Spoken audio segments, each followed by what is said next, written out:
Odiatu, le Togo se prépare à organiser 2 scrutins cette année, la législative et puis la régionale. Si aujourd'hui les dates exactes de ces 2 scrutins ne sont pas connues, leur recensement électoral dans la première zone, le Grand Lomé, la région maritime, est vu les dysfonctionnements au début de l'opération le 29 avril dernier. Plusieurs formations politiques, dont le nouvel engagement togolais, avait souhaité la prorogation des recensements sur la liste électorale, 2 jours supplémentaires accordés par la CENI. Et comment le net a-t-il accueilli ces 2 jours supplémentaires, sans oublier l'actualité parlementaire dans cette émission et la vie du net sur le terrain à quelques mois de ces 2 scrutins. Et c'est pour évoquer tous ces sujets que nous avons invité le numéro 1 de cette formation politique, Jerry Tama, qui est avec nous. Honorable Jerry Tama, bonjour. Bonjour. Parce que vous allez bien. Oui, autant qu'on peut aller bien. Dans ce pays, non, ça va. Ça va. Honnêtement, ça va. Ok. On sait que la partie nord du Togo est confrontée aux attaques terroristes, mais depuis quelque temps, aucune information officielle de la part du gouvernement sur ce qui se passe. Vous, en tant que député, en tant que militaire de formation, est-ce que c'est une bonne stratégie? C'est une stratégie comme toute autre. Moi, je me suis à l'époque intéressé au sujet pour savoir pourquoi. Parce que nous, en tant que président de parti politique, nous avons des bases sur l'étendue du territoire, donc dans la zone septentrionale.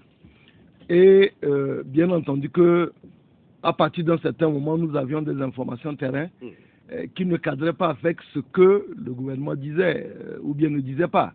Et nous étions émus de la situation. La réponse qui nous avait été faite à l'époque, c'était qu'il ne fallait pas donner des éléments de justification de communication terroriste. C'est-à-dire que les terroristes, leur envie, c'est de créer la terreur. Et quand le gouvernement communique sur donc, les victimes, en réalité, ça leur permet... fait de la pub. Voilà, c'est un peu comme si on faisait de la publication. Donc, c'est pour cette raison que le gouvernement a choisi de ne pas communiquer là-dessus. Dans le monde, il y a 2 types d'approches. Il y a des gouvernements qui décident de faire l'omerta, c'est le cas de notre, et il y a des gouvernements qui préfèrent communiquer davantage. Aujourd'hui, par contre, je pense qu'il n'est pas interdit, par contre, de communiquer. C'est-à-dire que si nous avions, souvent, c'est le rôle du 4e pouvoir, de pouvoir faire des enquêtes, des investigations, et de pouvoir communiquer là-dessus. C'est ce qu'on voit dans tous les pays où... Vous demandez aux gens togolais d'aller sur le terrain? Non, je pense que la presse doit faire son travail et peut avoir matière à communiquer, sauf s'il y a une interdiction officielle, ce qui n'est pas, à mon sens, le cas. Mais moi, par exemple, il m'arrive d'avoir des éléments d'information. Je suis député à l'Assemblée nationale. Je peux dire que je fais partie de la communauté, vous en avez parlé tout à l'heure, de la communauté de la défense. Et je me dois quand même plus ou moins astreint à respecter ce devoir de réserve. Parce que le chef de l'État, lors de son entretien du 27 avril, a dit que c'est une stratégie aussi du pouvoir, du gouvernement, à ne plus communiquer sur... Bon, vous savez, c'est un truc à 2 tranchants. Le premier tranchant, c'est que ça permet bien entendu de couper les ponts de la communication des terroristes. Mais le deuxième tranchant, c'est que s'il y a des bavures, on n'en sait rien. C'est ça le problème. C'est-à-dire que dès qu'on a une omerta tout autour, quand il y a des bavures, on ne sait rien. Vous vous souvenez, quand il y avait eu 6 jeunes qui avaient subi une frappe, qui était celle de nos combattants, le buzz que ça avait tout autour avait amené le chef d'état-major de l'armée à faire un communiqué en disant oui, c'est nous, c'est malheureux. Aujourd'hui, on ne peut plus l'avoir, puisqu'on ne communique pas là-dessus. Voilà, donc il y a un avantage qui est le fait de ne pas donner du grand moudre aux terroristes, et il y a un désavantage, c'est que s'il y a des effets collatéraux, on ne le saurait jamais, et je pense que ce n'est pas forcément la meilleure chose. Militairement, est-ce que c'est bon? Militairement, vous savez, les militaires n'aiment pas le bruit. Les militaires n'aiment pas le bruit. Dès que tu as un micro devant des militaires, tu ne trouves plus personne. Les militaires aiment travailler dans la discrétion. Et donc, pour les militaires, je pense même que ça doit être une demande des militaires de ne pas faire de la communication. Autant sur les victimes, nos propres victimes. Le chef de l'État a dit la dernière fois une quarantaine de militaires perdus, une centaine de civils, même si j'aurais voulu quand même qu'on donne des chiffres plus précis, parce que, voilà. Mais on a choisi de ne pas communiquer là-dessus. Mais on ne communique pas non plus sur les victimes de l'autre côté. C'est-à-dire que quand vous faites la guerre, c'est que ça tire dans tous les sens, dans les deux sens. Et autant vous perdez les gens, mais les autres en face aussi perdent les gens. Donc, pour moi, je pense que autant c'est faire la publicité des autres quand on donne le nombre de victimes que nous avons. Ben moi, je préfère quand ça va que quand nous ont tué 5 personnes, en face, ils en ont perdu 53. Voilà, vous savez, c'est-à-dire que ça galvanise les forces de savoir que oui, on a perdu 5. Mais en face, on en a tapé 50. Donc, pour moi, je pense que moi, je serai à leur place, je ferai une communication contraire, mais bon, malheureusement, je ne suis pas à leur place. Le chef de l'État l'a dit que la lutte sera quand même longue, mais la victoire sera au bout, au niveau du Togo, pour vaincre ces terroristes-là au nord du pays. On a aussi appris récemment que le Bénin a été aussi frappé par... 121 personnes, non, 126 personnes, c'est énorme. Donc, mais là, le président dit qu'il aurait peut-être une faille dans l'appareil sécuritaire, des enquêtes sont ouvertes. Ça aussi, est-ce que c'est aussi une bonne chose? Mais c'est des choses qui arrivent, chef. Moi, j'ai été casque bleu en Côte d'Ivoire. On a vu des points, surtout Fancy, donc forces armées ivoiriennes, être attaqués. Et après, on s'est rendu compte que les complices, c'était les jeunes qui venaient faire gobi. Gobi, c'est ceux qui viennent manger et la méditation. Bon, on s'est rendu compte que les premiers complices, c'est ceux qui venaient manger et qui renseignaient donc l'ennemi. On s'est rendu compte que c'était les... Bon, excusez-moi, je ne sais pas si je peux dire à la radio, mais c'était les copines qui venaient donc passer la nuit le soir et qui renseignaient l'adversaire. Donc, parfois, les complicités ne sont pas forcément des complicités actives, mais il peut y avoir des complicités passives. Mais il y a aussi, je ne parle pas forcément du cas du Bénin, mais on s'est rendu compte, par exemple, dans certains pays du Sahel à l'époque, que les munitions et les armes étaient parfois vendues aux terroristes. Parce que ça rapporte bien, les terroristes ont beaucoup d'argent. Donc oui, c'est possible. Je ne dis pas que c'est le cas, mais il y a des complicités actives et des complicités passives. Quel passives. comportement la population doit-elle adopter devant toutes ces situations? Solidarité absolue avec les forces de défense. C'est pour ça que moi je dis, dans ce genre de situation, les forces de défense doivent avoir une attitude la plus respectable des populations. Il ne faut pas que les forces de sécurité vivent sur l'habitant, c'est-à-dire que se servent sur l'habitant. Parfois on voit ça dans les zones de conflit. Il faut que les premiers partenaires des populations soient les forces de défense. Et il faut qu'au-delà même de ça, que les forces de défense interviennent dans des domaines où ils ont l'exclusivité en zone de guerre. Par exemple, les domaines de la santé, on a souvent des hôpitaux de campagne. Les hôpitaux de campagne doivent pouvoir soigner autant les militaires qui sont sur zone que les populations civiles. La protection des populations civiles, je sais qu'il y a beaucoup de populations qui ont été déplacées pour des questions de sécurité, mais on doit prendre en charge ces personnes, ainsi de suite. Donc, dans ce genre de situation, si les forces de sécurité se comportent bien, il y a donc une complicité absolue avec les populations civiles, et c'est uniquement à ces conditions qu'on peut alerter, prévenir toute intrusion halogène dans le dispositif de sécurité. Au Togo, on sait qu'il y a des amours entre griffes, entre la population civile et les militaires. On a vu qu'au début, c'était difficile, cette collaboration-là.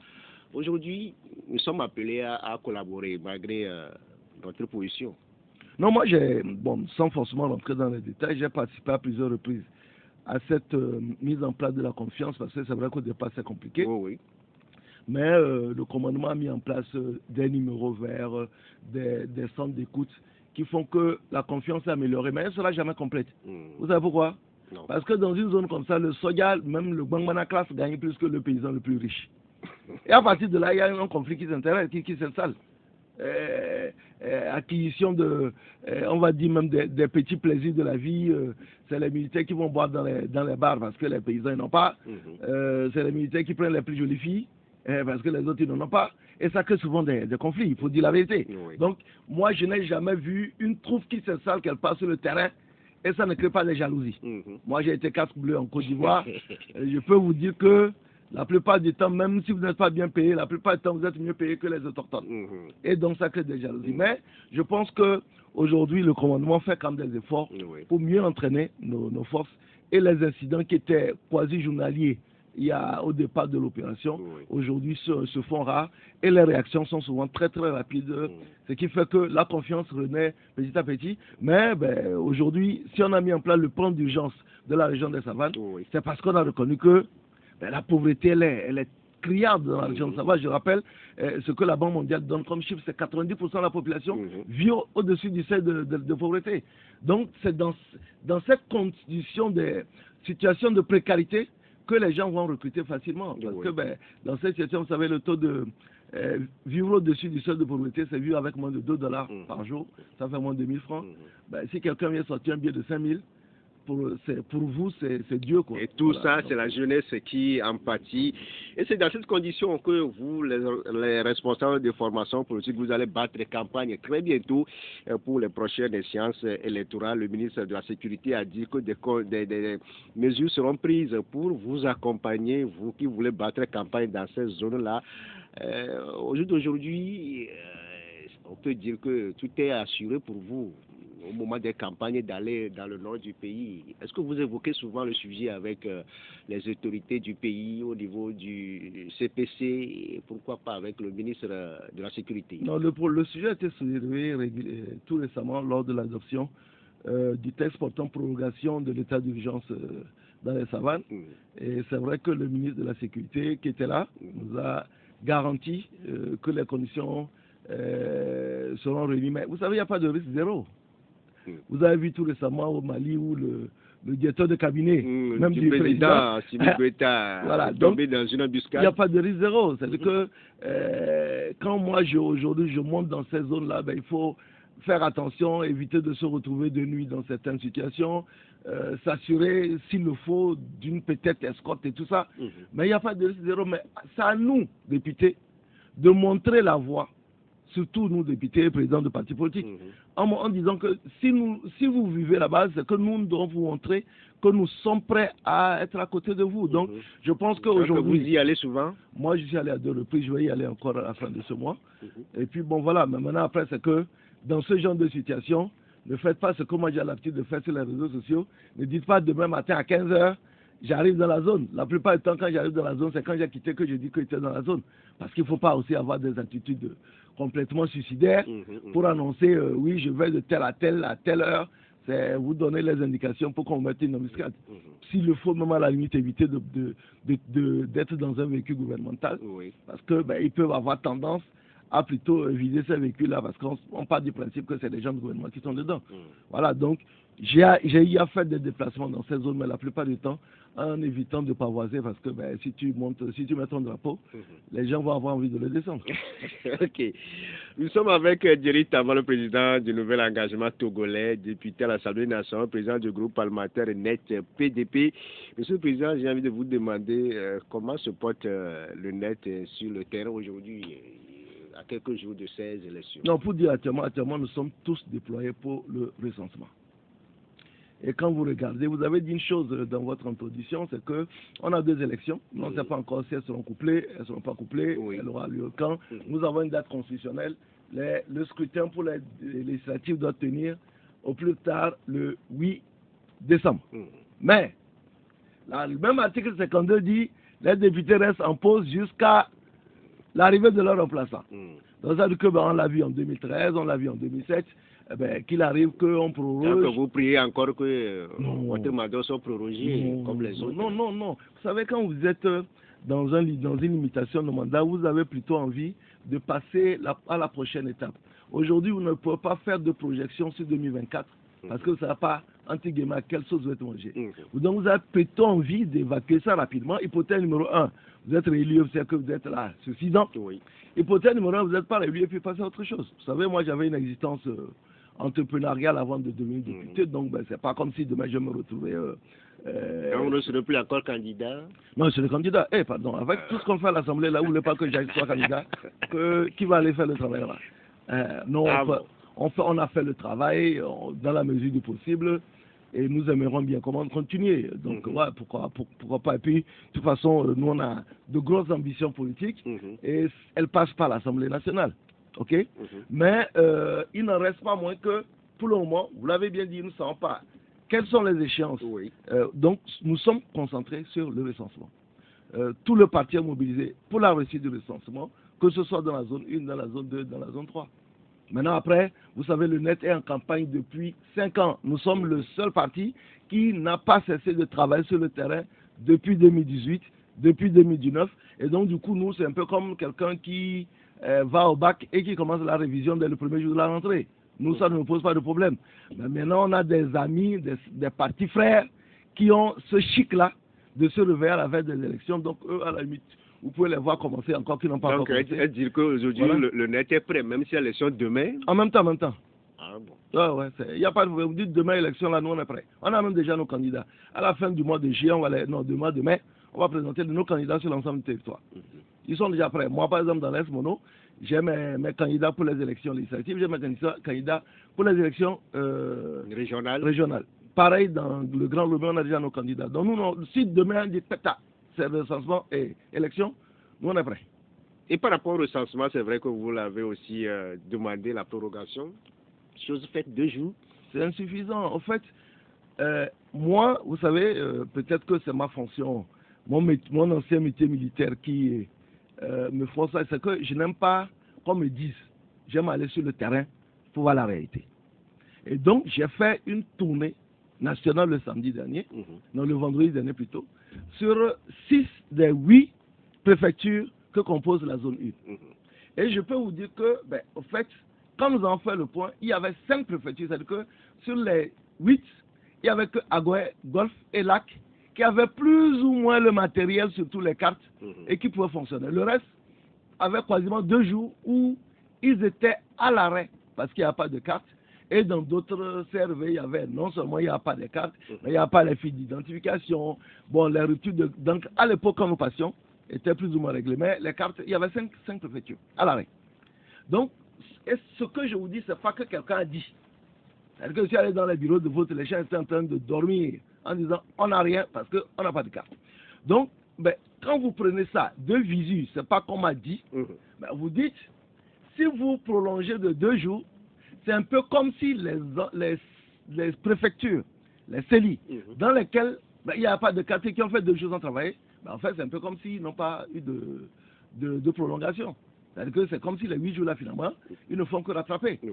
Sans compter que, c'est pour ça que nous avions demandé 4 jours en disant, pour ceux qui ont eu 2 jours de rupture, si vous donnez 4 jours, eux, ils auront 2 jours effectifs. Et l'ennui, c'est que on nous donne 2 jours. Et en plus de ça, c'est que les problèmes ne sont pas réglés. Aujourd'hui, si vous faites le tour, moi je vais encore faire le tour, il y a énormément de CLC qui soit n'ont pas d'encre, et les témoignages ils remontent, soit n'ont pas de flux d'identification, ou bien le pire, c'est qu'ils n'ont pas de carte. Comment peut-on expliquer, M. Dritama, si la CENI, qui doit garantir le scrutin, a lancé les opérations et la première zone où on constate des dysfonctionnements, est-ce dire que la CENI n'était pas prête? Moi j'ai fait plusieurs recensements. Je pense que ce recensement-là est spécial pour 2 raisons. Le premier, mais ça c'est des problèmes qu'on a toutes les années. Tous les recensements, chaque recensement, on a le même problème. Le même problème. Surtout dans la première zone. Les machines qui ne marchent pas, l'encre qui n'est pas là, machin, tout ça.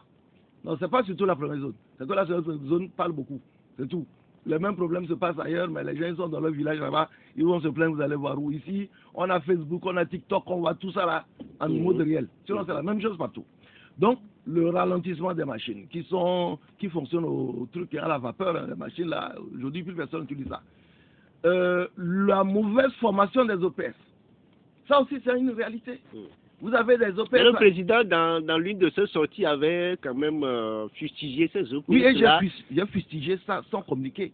Parce que dire que des OPS et des membres des CLC ralentissent volontairement le travail, alors que ceux qui ralentissent le travail, c'est les machines. Elles sont lentes, ça tout le monde le sait, mais c'est toujours la même machine depuis plusieurs années, c'est pas nouveau. Ceux qui ralentissent le travail, mais c'est les consommables. Je l'ai dit tout à l'heure, je vous dis, 5 CELI sur 8 n'avaient pas de carte. Est-ce que ça, c'est la faute de l'OPS s'il n'a pas de carte? Donc, certes, il y a sans aucun doute des OPS qui ont été mal formés. Il peut en avoir qui font traîner le travail parce qu'ils sont payés au jour. Mais le vrai motif de ralentissement, c'est ce qu'on a cité. Machines défectueuses, et ainsi de suite. Donc, aujourd'hui, on donne 2 jours, alors que comme je l'ai dit, d'abord, ceux qui ont fait 2 jours d'arrêt, donc vous faites on les a rien ajouté, mais les pénuries continuent. Donc, pour moi, je l'ai dit tout à l'heure que première source, c'est les machines qui sont lentes. Deuxième source, beaucoup d'OPS. Moi, j'ai vu des OPS qui tapent 1, 2, 3, comme autrefois quand on faisait la machine à écrire là. pour écrire un seul nom, la personne prend 10 minutes pour écrire un nom et prénom. Comment vous voulez que ça avance? Les gens qui ne savent pas où se trouve la lettre majuscule, les gens qui ne savent pas où se trouve accent aigu, accent circonflexe, machin, tout mais ça. ils ont été formés. Mais oui, la formation était bâclée. Cette année, la formation était bâclée. Et puis, bon, peut-être aussi, il y a eu peut-être, comme c'est le cas malheureusement dans nos pays, beaucoup de favoritisme. Voilà. Troisième élément, c'est que pour une fois, alors que moi, vous savez, au départ, je disais, il n'y a pas suffisamment de communication. Mais les gens sont sortis, on ne sait même pas d'où ils viennent. Parce que depuis le premier jour, la plupart des CLC sont bondés. Moi, je suis allé sur le terrain. Donc, vous êtes étonné de l'engouement de la population autour de cette opération. Parce que tout le monde dit que la politique nous fatigue. Que les politiciens, là, vous nous fatiguez, vous ne nous intéressez pas. Mais là, j'ai vu des gens, j'ai rencontré des femmes et des hommes qui te disent, ça fait 5 jours que je suis là. Je travaille, j'ai un commerce au marché. Je laisse 5 jours que je suis là. Chaque matin à 5 heures, je suis là. On a même vu une femme qui dit, c'est elle qui est venue balayer. C'est du jamais vu. On n'a jamais vu ça. Donc, quand vous prenez ces 3 raisons-là, dysfonctionnement du matériel, non, 4 même on va dire, dysfonctionnement du matériel et pénurie dans les ravitaillements et problème des OPS. Et puis, l'engouement de la population. Vous vous retrouvez dans une situation où 2 jours, ça ne peut pas suffire. Voilà. Mais après, je vais vous dire une chose. La CENI fonctionne avec des statistiques. Et ce que je déplore, c'est que la CENI ne communique pas assez. Je le dis et je le dirai toujours. Si vous avez le chronogramme à votre niveau. Le programme de la CENI. Non, mais le programme de la CENI s'arrête au recensement. Pour le moment, on n'a pas plus. Parce que pour le moment, si on savait quelle élection ferait le programme de la CENI, il irait jusqu'aux élections. Après le recensement, on attend. Ah, est-ce que c'est mon frère? Je suis c'est dans la même sauce, et moi on a assis ici, on est dedans. Donc, aujourd'hui, en fait, avec cet engouement-là, la CENI a ses statistiques. Parce que, comme je vous dis, toutes les années, c'est la même chose. On se plaint. Et puis la CENI vient vous dire que, écoutez, nous avons un taux de croissance démographique dans notre pays de à peu près 2,4%. Nous avons, lors du recensement précédent, eu dans la zone 1, 1,2 million, je donne un truc comme ça. Nous espérions avoir 1,3 million. Là, nous avons déjà 1,4 million. Donc, parfois, quand nous sommes en train de crier que ça ne va pas, la CENI a cette statistique qui nous permet de dire la chose est remplie. Voilà. Donc, c'est ça la vérité. C'est qu'à plusieurs reprises, on l'a eu, c'est pas maintenant, c'est pas. Demain, la CENI va vous dire que oui, mais tant que vous criez que les gens ne sont pas recensés, nous, notre jauge, elle est déjà remplie. Donc, le malheur, c'est qu'il n'y a pas suffisamment de communication. Si ça se trouve, ils ont déjà leur quota et que nous, on est en train de crier ici alors qu'ils ont le quota, j'en sais rien. Est-ce que vous comprenez vos camarades de l'opposition qui disent que la CENI, le gouvernement, font exprès dans la zone numéro 1 pour priver les Togolais en droit de vote, de ne plus s'enrôler sur les électorales? Moi, je suis contre ce genre d'insertion pour 2 raisons. La première, c'est que on part du principe que chaque parti politique a des militants dans toutes les zones du pays. Moi, j'ai un député à Lomé. Donc, comment est-ce que je peux estimer que les gens ont voté pour moi à Lomé et qu'à dessein, on fait en sorte d'empêcher les gens de voter, d'autant plus que dans toutes les CELI, on a une composition paritaire.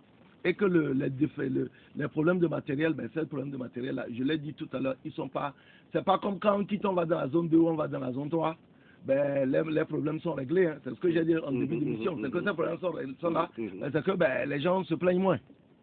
Parce que les gens aussi vont moins sur le terrain. Malheureusement, on est au Togo, beaucoup de partis considèrent que l'électorat qui leur concerne est uniquement de la zone maritime, ce qui n'est pas normal. Et puis, le deuxième élément qu'il faut prendre en compte, c'est que quand vous prenez les élections locales auxquelles tous les partis politiques ont participé, honnêtement, il n'y a plus de fief de personnes nulle part. Et les élections de 2019 nous permettent de savoir que l'ogre, le mastodonte, le caterpillar unirait partout. Et que, contrairement à ce qui se passait autrefois où on avait une sorte d'électorat régionaliste, c'est fini aujourd'hui. Quand on prenait sur les 13 communes de Lomé, là, UNIRA a combien de communes? Donc, je ne peux pas comprendre que UNIRA raflait quasiment toutes les communes dans Agoy 1, dans la préfecture d'Agoy, fait jeu égal avec l'opposition dans Golfe, Pourquoi est-ce qu'UNIR irait se mettre à dos cet électorat-là sous des trucs? Non. Moi, je pense qu'aujourd'hui, la CENI a des problèmes. Il faut qu'elle communique davantage, qu'elle règle les problèmes, parce que nous sommes le dernier jour aujourd'hui. Des gens sont encore dans les queues. Et on leur dit, il n'y a pas d'encre, il n'y a pas de fil d'identification, il n'y a pas de carte. Ça, c'est le problème de la CENI. Et la CENI, là, aujourd'hui, elle est composée paritairement. Si les 9 membres, non, les 7 membres de l'opposition qui sont à la CENI trouvent qu'il y a une organisation qui va être partielle, ça a eu de nous faire sortir un communiqué en disant, non, on est en train de constater qu'il y a une organisation partielle. J'ai écouté certaines personnes tenir ce genre de discours, mais il suffit tout simplement que le représentant de la CENI dise, voilà les éléments que nous avons qui montrent que volontairement, nous, CENI qui organisons les élections, mais volontairement, on défavorise ou bien on favorise Bon, honnêtement, je ne veux pas qu'on rentre dans ça. Parce qu'une fois qu'on rentre dans ça, on tombe dans le régionalisme, on tombe dans le tribalisme. Et je dois considérer que moi, Jerry Tama, président du NET, les gens ont la capacité de me voter autant à 5AC, autant à Pengal, autant dans le Mandouri, autant dans Kanté, Bassa, Tablibo, Colomé. Donc, votre représentant, la CENI, vous fait quand même tous les jours, nous sommes en contact. Des comptes rendus fiables sur le processus. Aujourd'hui, le vrai problème, c'est les dysfonctionnements qui sont souvent techniques. Parce que les gens ne maîtrisent pas la logistique. Parfois, dans la journée, on dit qu'il faut que le président de la CENI prenne son véhicule, CENI plutôt, aille à la CENI se faire ravitailler. Moi, j'ai eu sur le terrain, parfois quand il y avait des pénuries, on dit, on a réparti les cartes, on a envoyé des cartes plus dans certains villages où il n'y a pas besoin de beaucoup de personnes. Maintenant, il faut aller les chercher. Il faut les ramener. Oui, mais qui va aller les chercher? Avec quel carburant? Vous voyez? Ça, c'est des problèmes qui sont des problèmes de terrain. On dit il faut aller dans un village aller chercher parce qu'ils ont des cartes avant. On dit mais qui va les chercher? On dit mais quelqu'un n'a qu'à prendre. Quel carburant? Est-ce qu'on a prévu ça? Donc ça, c'est des problèmes de terrain qui sont des vrais problèmes. C'est pour ça que je vous ai dit ici, quand vous prenez l'ensemble des communiqués qui ont été faits pendant ce processus, le seul président qui a pris ses clics et ses claques et qui allait de bureau de vote à bureau de vote, aller dans les CELI, rencontrer les présidents de CELI pour savoir de quoi il s'agit, c'est moi. Et c'est sur cette base-là que nous avons fait un communiqué en disant les vrais problèmes. Peut-être parce que vous communiquez, là, d'autres qui peuvent le faire, mais s'ils ne disent pas ça, ce n'est pas qu'ils n'ont pas fait. Mais aujourd'hui, lundi 8 mai, c'est le dernier jour parce que les 24 heures, les 48 heures supplémentaires accordées par la CENI prennent fin. Mais qu'adviendrait-il ces citoyens qui sont toujours sous le sous-sol aujourd'hui ne s'enrôlent pas, M. Jerry Tama? Est-ce qu'il y a lieu, après, demain, peut-être de faire des prorogations spéciales, des dérogations spéciales, ou bien au niveau de l'opposition, qu'est-ce que vous envisagez faire si la CENI dit stop aujourd'hui? Non, vous savez, moi, j'aime pas, vous connaissez mon franc-parler, je n'aime pas tirer des plans de comètes. C'est-à-dire que nous savons, c'est pas la première fois qu'on travaille avec la CENI. Si la CENI dit que c'est fini, là, c'est que c'est fini. Donc aujourd'hui, nous on a dit, on va mettre en place une cellule d'orientation. Parce que parfois, vous avez une cellule où c'est bouché, et à côté, vous avez une autre cellule où il n'y a rien. Donc, on va mettre en place un système comme ça, c'est nous, c'est le NET qui le fait, où on va essayer d'orienter les gens en disant, écoutez, pendant que vous êtes agglutinés ici, là, il y a le CMS d'à côté, là où il n'y a pas beaucoup de personnes, tant qu'à faire aller là-bas. Première option. La deuxième option, c'est que vous savez, Dieu merci, au Togo, nous venons tous dans certains villages. Donc si vous avez envie de faire votre devoir civique et que malheureusement l'embouteillage ou alors votre disponibilité ne nous a pas permis, il se trouve que souvent le jour de l'élection au Togo, c'est souvent le dimanche, vous avez encore la possibilité, si les moyens vous permettent, d'aller faire le recensement dans votre village. Ce n'est pas la meilleure solution dans votre village. Si tant est que ce village-là... n'ont pas les moyens. Non, c'est ce que je dis. Aujourd'hui, le jeune qui vient de Siou comme vous, est-ce qu'il va prendre l'argent pour aller se faire recasser, revenir encore à Lomé? C'est pour ça que j'ai précisé que si vous avez la possibilité et que c'est l'embouteillage qui vous a empêché et que vous avez votre village qui soit dans une zone qui n'est pas la zone, voilà, vous pouvez toujours. Ou bien alors, vous savez, après la zone 2 commence à partir de Notien, c'est-à-dire que ça finit avec Zio et ça commence avec Aro. C'est une voie de raccord. Mais nous allons continuer à nous battre, c'est ce que je voulais dire. Nous allons continuer à nous battre et toute la journée durant à demander une prorogation encore. Nous en avons demandé 4 jours, on continue à maintenir 4 jours. En disant, beaucoup de CENI n'ont pas travaillé durant 2 jours.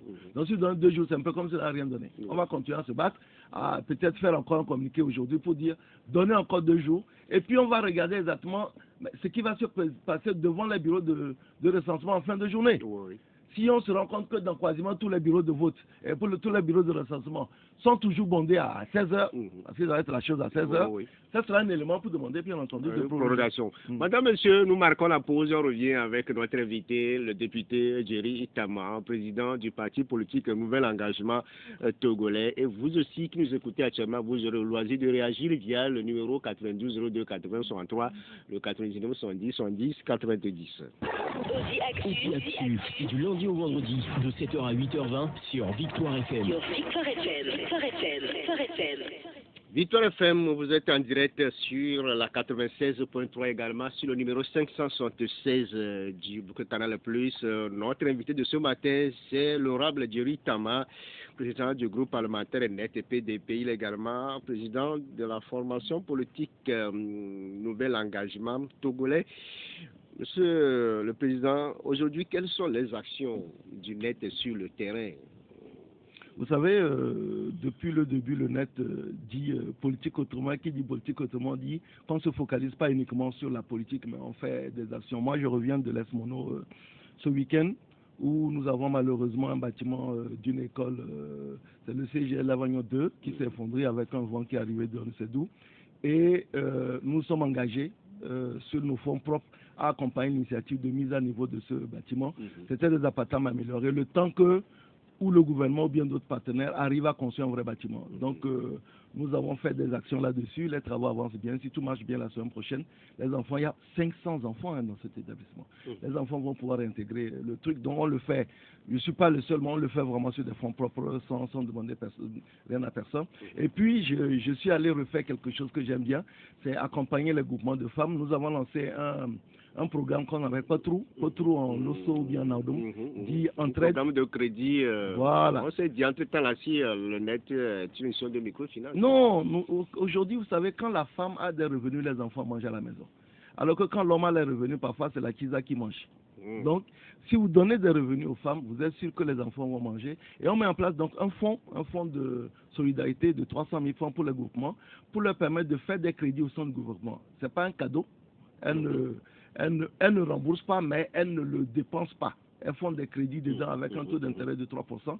Et on a déjà fait ça sur 4 groupements qui aujourd'hui fonctionnent très bien. La dernière fois, on a fait le point. Il y a près de 30 crédits qui ont été faits sur la base de 300 000 en rotation. Donc c'est la pré-campagne. Hein, non, on a commencé ce projet en 2022, début 2022. Nous, je vous ai dit, nous sommes en pré-campagne depuis 2018. Donc voilà, si on dit que c'est la pré-campagne depuis 2018, j'accepte. Mais c'est quelque chose qui est utile, qui sert directement les populations. Et on ne le fait pas en mettant le logo du net derrière, on le fait en disant je suis un député de la zone et c'est ma façon d'apporter aussi ma reconnaissance aux populations qui nous ont aidés, mais on ne vise pas uniquement les militants d'aide parce qu'un groupement, c'est un rassemblement de beaucoup de femmes qui viennent de plusieurs formations politiques. C'est comme pour l'école, quand vous avez 500 élèves, c'est des élèves qui viennent de plusieurs formations, dont les parents viennent de plusieurs formations politiques. Vous ne tenez pas compte particulièrement de l'origine politique des parents, vous le faites parce que c'est nécessaire, parce que ça aide, parce que c'est utile. Donc quand vous écoutez bien, tout l'Est Mono est acquis au net. C'est au lendemain des élections qu'on verra. On continue à se battre. Vous savez, rien n'est acquis tant que les résultats ne sont pas sortis. Ok. Le 92 02 80 63, le 99 70 70 90 pour être en direct avec nous dans cette émission avec notre invité, le député Jerry Itama, également président du parti politique Nouvel Engagement Togolais, qui est notre invité ce matin.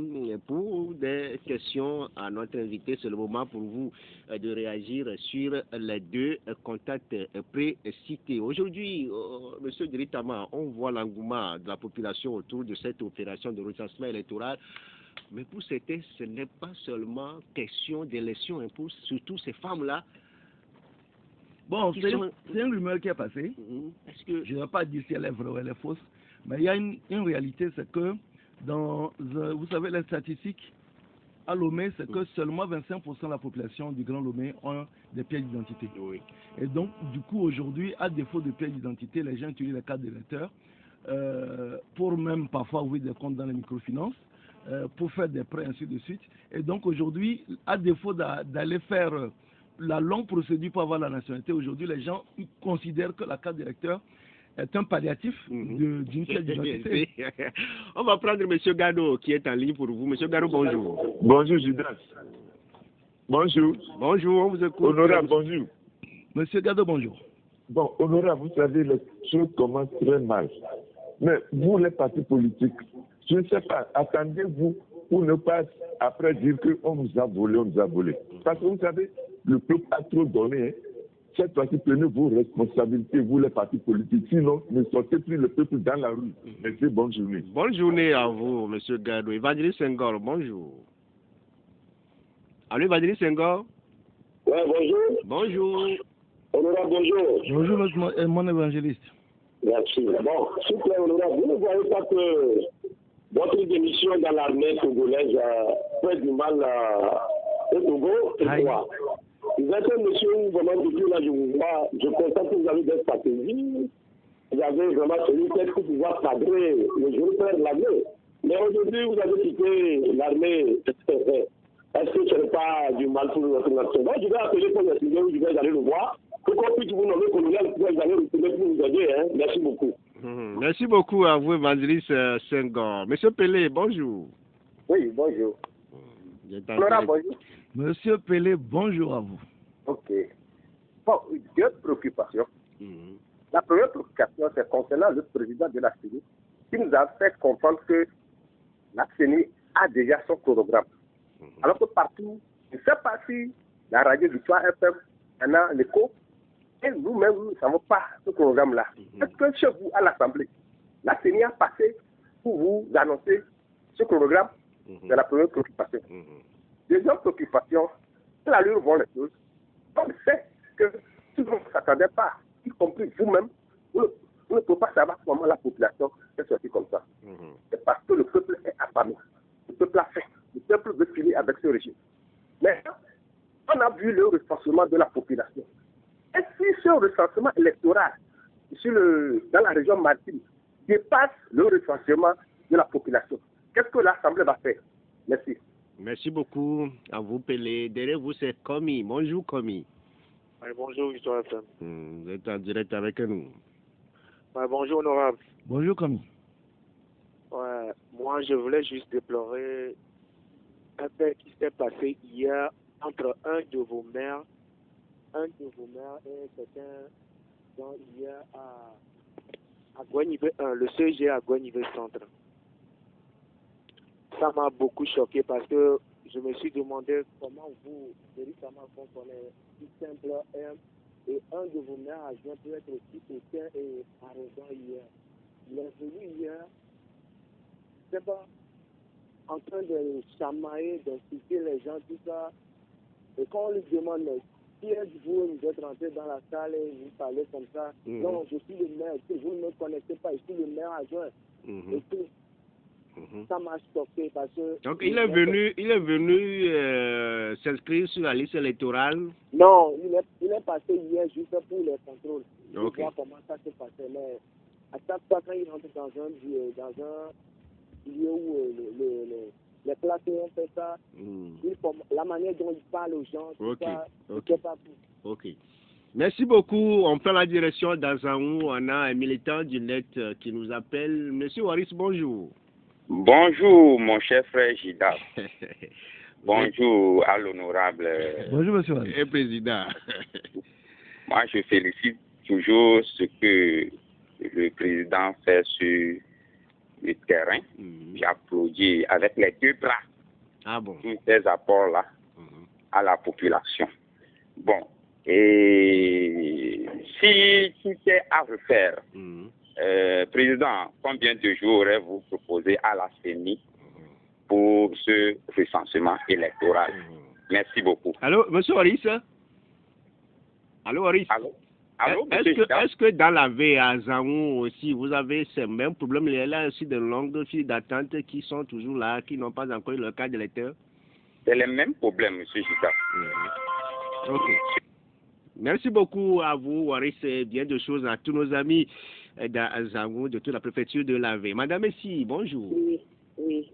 Quelqu'un vient de passer, il nous a dit que quelqu'un est passé faire du bruit dans le Golfe A. je renchéris pour lui dire il doit être aussi un soldat, puisque les soldats ont phagocyté tous les espaces de la République. Madame Messi, oui. Dites-nous ce que vous avez ce matin par rapport à tout ce que notre invité a dit, le recensement électoral. Vient nous parler. Je dis ça parce que c'est un soldat qui vient nous parler. Et maintenant, ils sont partout et nulle part, puisque la République est dans cet état-là que tout le monde connaît.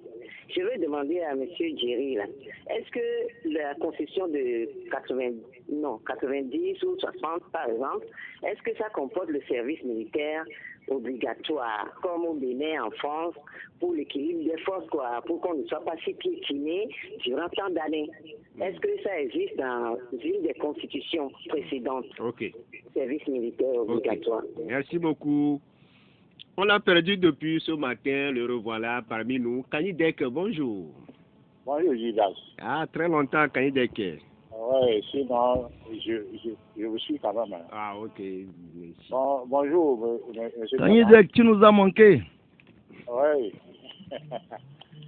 Bon, ce que moi j'aimerais vous demander, bon, tel que les choses se sont passées, est-ce que vous pouvez partager mon point de vue auquel moi je me suis abouti en disant que est-ce que réellement la CENI qui organise l'élection, parrainée par le gouvernement qui est composé d'UNIR, est-ce que ces deux entités-là veulent que les Togolais s'inscrivent sur la liste électorale?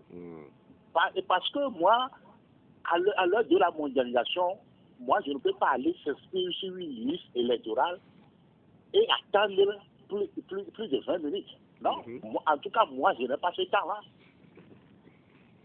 Mais merci. Ok. Merci beaucoup à vous, Waris. On va aller rapidement avec les préoccupations des uns les autres. Pour le premier intervenant, M. Gado, lui, demande à ce que vous, au niveau de l'opposition, vous prenez des dispositions parce qu'il ne faut pas qu'après vous reveniez pour dire à la population qu'on nous a volé. La population a tant donné.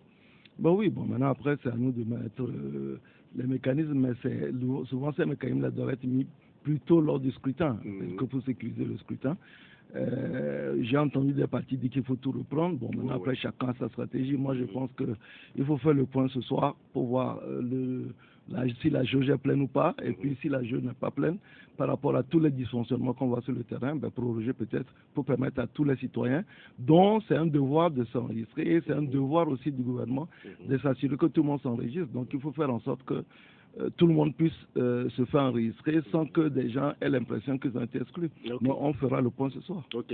Pour Evadré Senghor, lui, il a voulu que vous retournez dans l'armée. Il veut même voir le chef de l'État comme vous nomme colonel. Il se trompe. Aujourd'hui, dans l'armée, il y a des gens qui sont très bien, qui sont 10 fois meilleurs que moi, qui servent le pays avec bravoure, avec opinion à traiter, avec exemplarité. Vous ne rêvez plus encore de la J'étais peut-être même la moins bonne personne pour faire la chose. Donc actuellement, tout le monde travaille bien, les vailles sont bien gardées. Donc aujourd'hui...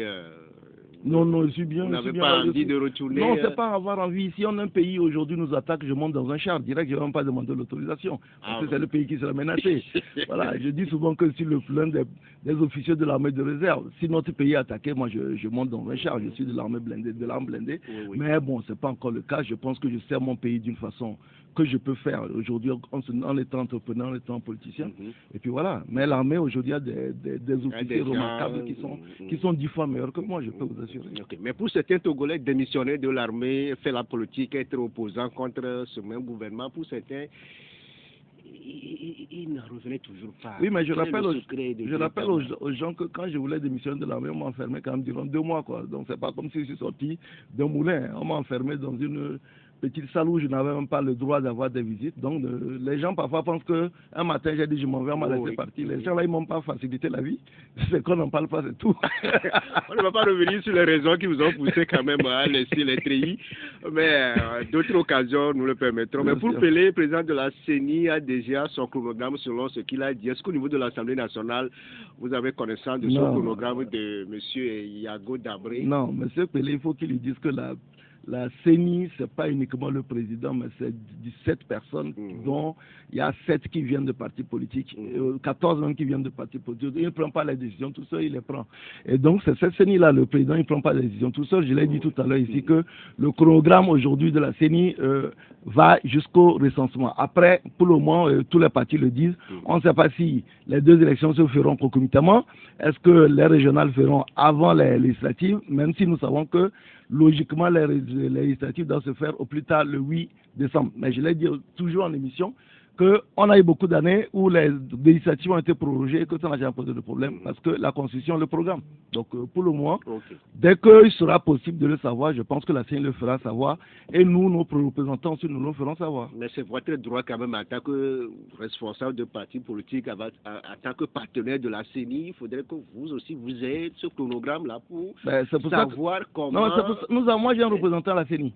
Donc je l'ai dit dans l'émission, qui communique avec moi, c'est sur la base des informations qui me fournit que je dis pour le moment le chronogramme, il s'arrête au recensement parce qu'on n'a pas encore la deuxième partie à savoir quelles élections seront organisées, à quel temps, ainsi de suite. Ok. Pour le commis, lui, il est revenu sur l'un de vos agents au maire d'Angoy Niveau 1 à Angoy Centre qui aurait fait intrusion dans un CRV. Bon, nous allons prospecter, c'est des informations qui nous remontent et on va voir exactement ce qui va se passer. Pour Madame Messi, est-ce que la Constitution de 90 oblige aussi le service militaire obligatoire? Oui, je vais faire deux précisions. Celle que Madame Messi est très remontée contre les militaires, mais bon, c'est elle. Primo, c'est que le maire adjoint dont il s'agit, c'est pas Golfe 1, c'est Agoy Niveau 1. Et ensuite, c'est pas militaire. Monsieur Yagiwata est un civil, donc ça n'a absolument rien à voir. Et maintenant, au Togo, on n'a pas de service militaire obligatoire, mais il n'est pas interdit qu'un militaire soit en détachement, serve à des postes civils. C'est le cas dans tous les pays du monde, ce n'est pas nouveau. Et donc, un militaire peut, en détachement, ou en disponibilité même d'ailleurs, servir à un poste civil. Ça peut être de sa propre initiative ou alors de l'initiative du commandant. On voit qu'ils sont nombreux. À la tête des préfectures aujourd'hui, sur les 39, ils ont presque la moitié aussi. Non, pas la moitié, il ne faut pas il y en a quelques-uns. Non, c'est ce que je dis. C'est que, des postes, ce que je veux dire, c'est que ce n'est pas interdit. La plupart du temps, on en a plus besoin dans l'armée. Mais ce n'est pas interdit. Maintenant que le gouvernement ou bien l'État décide d'en mettre plus, moi si aussi aujourd'hui à la chef d'État, j'en mettrai moins. Mais c'est pas quelque chose. Mais maintenant, parfois, ils confondent aussi les gens comme moi, qui sont démissionnaires, radiés des listes de contrôle de l'armée. Et qui sont, elle nous traite aussi comme des militaires, mais quand on est démissionnaire, aujourd'hui, je n'ai absolument aucun droit. Non, pas qu'un réflexe, mon frère. Je te dis que les gens là, ils m'ont malmené pour que je quitte la métier du gouvernement. Ok. Pour Kaïdek, pour lui, la CENI, le gouvernement unir, est-ce qu'ils veulent réellement que les Togolais s'inscrivent sur la liste électorale? Bon, je pense que j'ai déjà répondu à la question. Que pour moi, je pense que les différenciements sont beaucoup plus structurels et liés à la CENI que intentionnels. Pour moi, je pense que, vous savez, le gros problème avec la CENI, c'est qu'on renouvelle les gens toutes les années. Et ils redécouvrent tout. Donc, ils reprennent tout. C'est-à-dire que nous, on avait proposé une série technique qui soit permanente. Et donc, qui ferait d'autres. Là, c'est que toutes les années, on renouvelle les gens. Donc, ils ne comprennent tout. Ils commencent à comprendre. Le temps même qu'ils commencent à comprendre, c'est déjà fini. Donc, voilà, ça fait partie des problèmes qu'on doit pouvoir régler. Nous sommes à la fin de l'émission, M. Diritama. Qu'est-ce que vous avez à dire? Nous sommes au dernier jour de recensement. Deux choses, c'est qu'aller vous faire recenser, c'est très important. Allez partout vous faire recenser et essayer d'essayer 1 ou 2 ou 3 CRV. Et puis, je pense aussi qu'il ne suffit pas de se recenser, parce qu'on en a parlé tout à l'heure.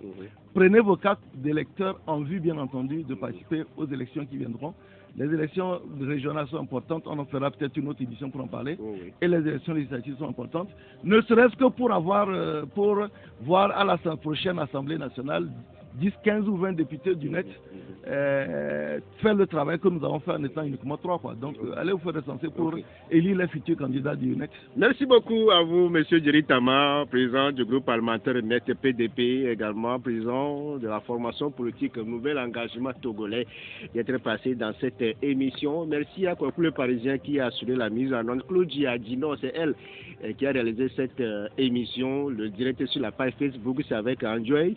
Bon début de semaine à toutes et à tous, accompagné de la chaîne de l'excellence Victoire FM.